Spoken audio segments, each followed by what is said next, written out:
हरिओम आप सभी को। आज का टॉपिक है मन एवं शरीर में संबंध। मन एवं शरीर के संबंध में प्राचीन समय से ही दार्शनिकों ने अपने विचार प्रस्तुत किए हैं। शरीर दृष्ट वस्तु है, अतः इसकी सत्ता या अस्तित्व पर संदेह नहीं किया जा सकता है। दृष्ट वस्तु से तात्पर्य है कि जिसे प्रत्यक्ष रूप से देखा जा सकता है और प्रत्यक्ष को प्रमाण की आवश्यकता नहीं होती है।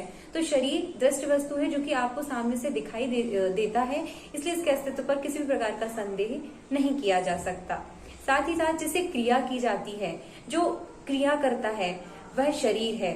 और ये क्रियाएं कैसी हैं? चलना, उठना, बैठना, खाना, पीना, इस प्रकार की जो क्रियाएं होती हैं वह शरीर द्वारा होती हैं। किंतु इन क्रियाओं को करने से पहले कुछ इच्छा होती है, उस पर विचार होता है कि हाँ अब हमें चलना है, कहीं जाना है, कहीं से आना है, कुछ खाना है, तो उसके पहले एक विचार मन में आता है। जैसे भूख लगी तो हाँ अब हमें खाना खाना है, जैसे कि कहीं पहुंचना है, किसी काम से जाना है तो अब हमें चलना है। तो इस प्रकार की जो क्रियाएं होती हैं, इन क्रियाओं के पीछे पहले कुछ इच्छा होती है, फिर उस पर विचार होता है। किसी कर्म को करने के अत्यंत तीव्र संवेग हो सकते हैं, जैसे कि बहुत जोर से भूख लगी तो फिर आप उठेंगे और खाना खाएंगे, जो कि एक क्रिया है। भावना का भी विस्तार हो सकता है कि हो सकता है कि आपको हंसना, रोना, खेलना, इस प्रकार किसी भी चीज का भी मन हो सकता है, जो कि एक क्रिया रूप में बाद में परिवर्तित होंगे। ये सभी पक्ष सामूहिक रूप से मन से संबद्ध माने जाते हैं। इस प्रकार कह सकते हैं कि मन किसी भी कर्म की पृष्ठभूमि में रह सकता है कि आप कोई भी अगर कर्म कर रहे हैं तो उसमें मन तो होगा ही होगा। यहीं पर विचारकों ने शरीर एवं मन दोनों को ग्रहण किया है और उनके विश्लेषण का विषय यह हो जाता है कि दोनों में वस्तुतः आखिर क्या संबंध है। तो हम अब आगे देखेंगे मन एवं शरीर का संबंध। मन और शरीर का संबंध किस प्रकार से होता है। तो जीवन की जो 90% समस्याएं हैं वह मानसिक है। इससे आप समझ सकते हैं कि मन का क्षेत्र कितना विस्तृत है, मतलब 90% क्षेत्र मानसिक क्रियाओं ने अपने क्षेत्र में ले रखा है। तो अब हम अगर इसका फिलोसफिकल व्यू देखते हैं तो उसमें आत्मा को माना है। फिलोसफी में भारतीय दर्शन आत्मा को मानता है, तो आत्मा का एक साधन के रूप में माना गया है। आत्मा को जो भी अनुभव बाहर से प्राप्त होते हैं, कोई भी अनुभव है, जैसे कि कोई भी भावनात्मक या बाहरी वातावरण से, परिस्थितियों द्वारा जो भी अनुभव है वह मन ही कराता है और आत्मा केवल एक साधन के रूप में ही रहती है।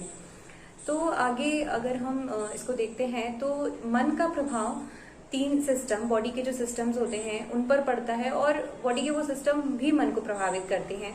तो वो सिस्टम कुछ ऐसे हैं: साइको, न्यूरो, इम्यूनो और एंडोक्राइन सिस्टम मानते हैं इनको। तो इन तीनों सिस्टम की प्रत्येक क्रिया प्रतिक्रिया का प्रभाव मन पर पड़ता है और मन इन तीनों को प्रभावित करता है।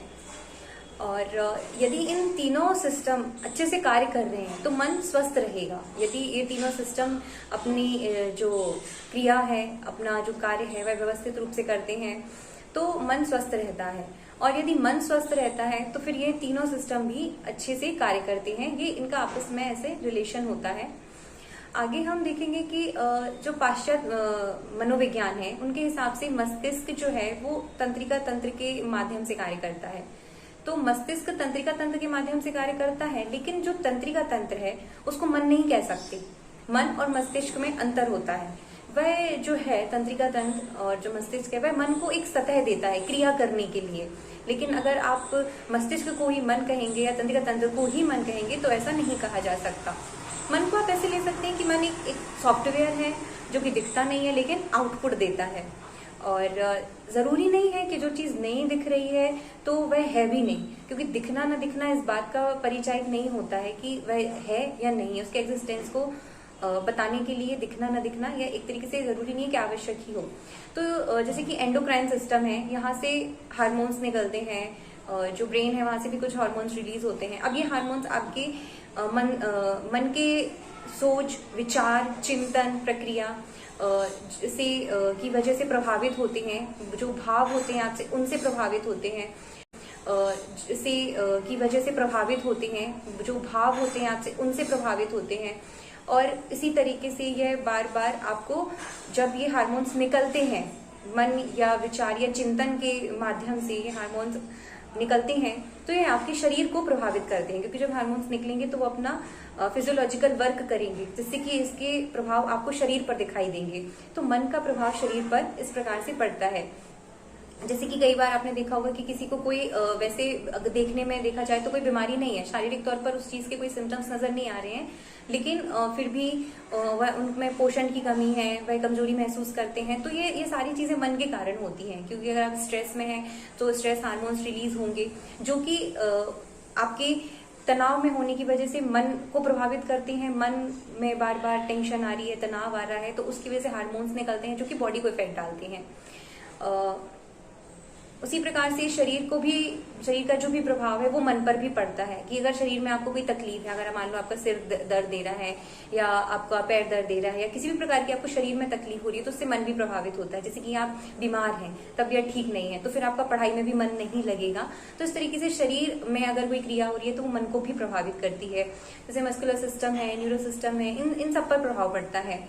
तो इसलिए सबसे पहले हमें मन को समझना बहुत जरूरी होता है कि मन कैसे वर्क करता है। तो उस हिसाब से हम जो मन वर्क करता है उसी हिसाब से हम माइंड और बॉडी के रिलेशन को अच्छे से समझ सकते हैं। इस प्रकार से शरीर को स्वस्थ रखने के लिए तन और मन दोनों का स्वस्थ होना जरूरी है, और मन को स्वस्थ रखने के लिए भी तन और मन दोनों का स्वस्थ होना बेहद जरूरी है।